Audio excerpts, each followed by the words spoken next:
Nongpoh MLA Marylebone Theme distributed developmental grants in Umshaken village totaling over rupees 8 lakh aimed at enhancing local infrastructure for the benefit of women and youth. Of the allocated funds under the SRWP scheme for 2023 and 2024, rupees 5 lakh were earmarked for the construction of a women's church in Umshaken, with an additional rupees 3 lakh allocated to the Umshaken Sports Club for a VIP gallery at the Umshaken football ground.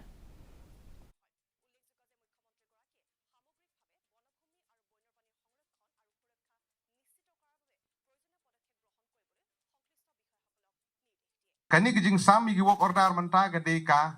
bat ka benengkong jong kani ka wat ka menta ka baar jong senam arjar pulai arpu ra namar bagijing penmang da usnam beladem nang jo menta ba kalakut ka kodok kondok ilayo e kani galat ban wan chapi ban IT kat kum ki jing don kam ki pilapan ya gini giwok order ngi sa IT ki don artli kawai gede nagabanta kaying jong di sengentai kumba di chairperson ila pensno nang kakawai pat kadi nagabanta jong ka sport cultural club.